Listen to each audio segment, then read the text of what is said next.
ഇപ്പൊ നേരത്തെ പറഞ്ഞല്ലോ ഭക്തി മൂത്ത് പ്രാന്താവുന്ന ഒരുപാട് പേരുണ്ടെന്ന്. ഈ ശരിക്കും പറഞ്ഞാല് പല വിശ്വാസങ്ങളും അല്ലെങ്കിൽ ഇപ്പൊ പല പൂജകളും നമ്മൾ സാധ്യതയ്ക്ക് വേണ്ടിയിട്ടാണ് ചെയ്യണത്.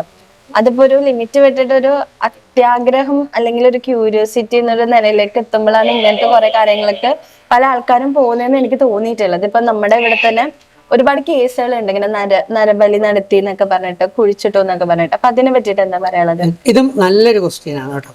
എന്ന് വെച്ചാൽ നമ്മൾ കാര്യസാധ്യത്തിന് വേണ്ടിയാണ് കുറുകു വഴികൾ സാധിക്കുക. മോൻ MBBSന്റെ എൻട്രൻസ് എഴുതിയ മോനോ മോക്കോ അഡ്മിഷൻ കിട്ടാൻ വേണ്ടി നമ്മൾ പോയിട്ട് എന്താ ചെയ്യുക? നമ്മൾ പോയിട്ട് സാത്താൻ സേവകൾ അല്ലെങ്കിൽ മറ്റു പല രീതിയിലുള്ള നേർച്ചകൾ, അല്ലെങ്കിൽ ഞാൻ 1001 തേങ്ങ അടിച്ചേക്കാം, എൻ്റെ മോക്ക് ഇന്നതിലേക്ക് കിട്ടുക. ഇത് മോൻ പഠിക്കാതെ, ഏത് ശക്തിയാണെങ്കിലും മോനോ മോളോ പഠിക്കാതെ എങ്ങനെയാണ് ഇതൊക്കെ? അപ്പൊ നമ്മൾ അത് ചെയ്യുകയും പഠിക്കുകയും നന്നായി പഠിക്കുകയും ആത്മാർത്ഥമായി നമ്മളുടെ മനസ്സ്, ആത്മാവ്, ഹൃദയം കൊണ്ട് അകം ശുദ്ധമാണെങ്കിൽ നമ്മൾ പ്രാർത്ഥിച്ചാൽ മാത്രം മതി. ആ യൂണിവേഴ്സൽ സോഴ്സ് ഓഫ് എനർജി എന്ന് പറയുന്ന അൾട്ടിമേറ്റ് പവർ, ഈ പ്രപഞ്ചത്തിന്റെ ശക്തി നമ്മുടെ പ്രാർത്ഥനയുമായി ലിങ്ക് ചെയ്യും. പക്ഷെ നമ്മൾ കൂടോത്രം ചെയ്യുകയാണ്. ചില സിനിമകളിലെ കണ്ടില്ലേ, മുട്ടയിൽ കൂടോത്രം നടത്തുക, കുടത്തിൽ കൂടോത്രം നടത്തുക, അന്യൻ മുടിഞ്ഞു പോകാൻ വേണ്ടി കൂടോത്രം നടത്തുക ഒരു വ്യക്തി. അപ്പൊ ഇങ്ങനെയെല്ലാം ചെയ്യുന്ന സാധനങ്ങൾക്ക് താൽക്കാലിക ഇഫക്റ്റുകൾ ഉണ്ടെന്നാണ് കുറെ പേര് പറയുന്നത്. അതുപോലെ തന്നെ ദൃഷ്ടിദോഷം, ശത്രുദോഷം, അതുപോലെ തന്നെ ഗ്രഹദോഷങ്ങൾ, അത് ഗ്രഹത്തിന്റെ ഒരു ഇഫക്റ്റ് എന്ന് പറയുന്നത് ഞാൻ പൂർണ്ണമായി വിശ്വസിക്കുന്നു. അത് നമ്മുടെ കയ്യിലല്ല ഇരിക്കുന്നത്.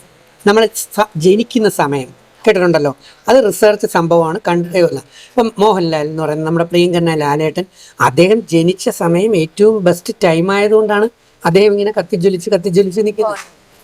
നമുക്ക് പലർക്കും അല്ലെങ്കിൽ മറ്റുള്ളവർക്ക് പലപ്പോഴും അത് ജ്വലിച്ച് കയറി വരാൻ പറ്റാത്തത്. ഇപ്പം എൻ്റെ സമയദോഷം കൂടെ ചേർന്നിട്ടാണ് ബിഗ് ബോസ് 2020 ലോകം മൊത്തം ഇളവി എല്ലാവരും മെജോറിറ്റി എന്നെ സപ്പോർട്ട് ചെയ്തു. ഭയങ്കര ഹൈപ്പിൽ യൂറോപ്യൻ പര്യടനം, ഗൾഫ് പര്യടനം, മീറ്റപ്പുകൾ, ഇങ്ങനെ ഗംഭീരമായ സംഭവം നിങ്ങൾക്കൊക്കെ അറിയാം. റെഡിയാക്കി വെച്ച് നമ്മൾ പുറത്തോട്ട് വന്നത് കൊറോണയുടെ അകത്തേക്കാണ് ഇല്ലേ? എന്നെ സംബന്ധിച്ച് എനിക്ക് ദൈവം തന്ന, ഞാൻ ഉണ്ടാക്കിയ ഹൈപ്പല്ല, ദൈവം തന്ന ലോക മലയാളി, നല്ല മനസ്സുള്ള മലയാളി സഹോദരങ്ങൾ എന്നെ ഹൈപ്പിൽ തന്നു എങ്കിൽ പോലും എൻ്റെ സമയദോഷം കൊണ്ട് കൂടിയാണ് എന്താ സംഭവം, ആ കൊറോണ കാലത്ത് എനിക്കിതൊന്നും മെയിൻറ്റെയിൻ ചെയ്യാനോ നിലനിർത്താനോ പറ്റാതെ പോയത്. ഞങ്ങളുടെ വിശ്വാസപ്രകാരം അപ്പം നോക്കിയപ്പോഴത്തേക്ക് എനിക്ക് കണ്ടകശനിയാന്ന 7 ശനിയൊക്കെ എൻ്റെ ശനിദോഷം എന്ന് പറയും.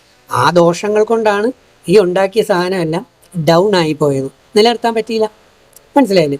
എന്നാൽ അതിനുശേഷം വന്നവരുടെയൊക്കെ നോക്കൂ, അവർ പുറത്തിറങ്ങി ലക്ഷങ്ങളും കോടികളും ഉണ്ടാക്കി, അവരുടെ പേരുകൾ കുറേയൊക്കെ നിലനിർത്തുന്നു. അതെല്ലാം സംഭവം. ഞാനത് ഉണ്ടാക്കാത്തതുകൊണ്ടെന്നല്ല പറഞ്ഞത്, പക്ഷെ അങ്ങനെ വെച്ചു. പക്ഷെ നമ്മൾ ഒന്നുകൂടെ ഒന്ന് നോക്കിക്കഴിഞ്ഞാൽ ഈ ഗ്രഹങ്ങളുടെ ദോഷം കൊണ്ട് എനിക്കപ്പം അല്ലെങ്കിൽ ലോകം മൊത്തം അങ്ങോട്ട് മുമ്പോട്ട് പോകാൻ പറ്റാതെ ആയിപ്പോയി എങ്കിൽ പോലും എന്നെ സംബന്ധിച്ച് ഞാൻ ഹാപ്പിയാണ്. എന്താ മറുസൈഡുണ്ട്. അന്ന് ഈ പോപ്പുലാരിറ്റി കണ്ട് എൻ്റെ വളർച്ച, അല്ലെങ്കിൽ ഞാൻ പുറത്തിറങ്ങിയപ്പം എന്നെ ഈ ലക്ഷക്കണക്കിന് ആൾക്കാർ സ്നേഹിക്കുന്നത് കണ്ട് അതിനകത്തേക്ക് ചെന്ന് വീണ് ചിലപ്പോൾ ഞാൻ ചെയ്യുന്നതോ പ്രവർത്തിക്കുന്നതോ ഏറ്റെടുക്കുന്നതോ സൈൻ ചെയ്യുന്ന എഗ്രിമെൻറ്റുകൾ പോലും ഉഡായിപ്പും തെറ്റുമാണെങ്കിൽ ഞാൻ പെട്ടുപോകുമായിരുന്നു അല്ലേ? അപ്പം യഥാർത്ഥത്തിൽ യൂണിവേഴ്സൽ ഫ്ലോ ഓഫ് എനർജി എന്ന് പറയുന്ന ആ ഊർജ്ജം, ദൈവിക ശക്തി, ആ കൊറോണ അന്ന് എനിക്ക് തന്ന് എൻ്റെ ആ ഹൈപ്പിന് ഒന്ന് സൈലൻ്റ് ആക്കി വെച്ചത് നല്ലത് തന്നെയാണെന്ന് പറയാം. അതുകൊണ്ടാണ് എനിക്ക് ഇന്നും നിങ്ങളുടെ ഹൃദയത്തിലും ലോകജനങ്ങളുടെ ഹൃദയത്തിലും നിലനിൽക്കാൻ പറ്റുന്നതും. ഈ പറഞ്ഞ് 10-30 പടങ്ങൾ ഇപ്പം ചെയ്തു കഴിഞ്ഞു.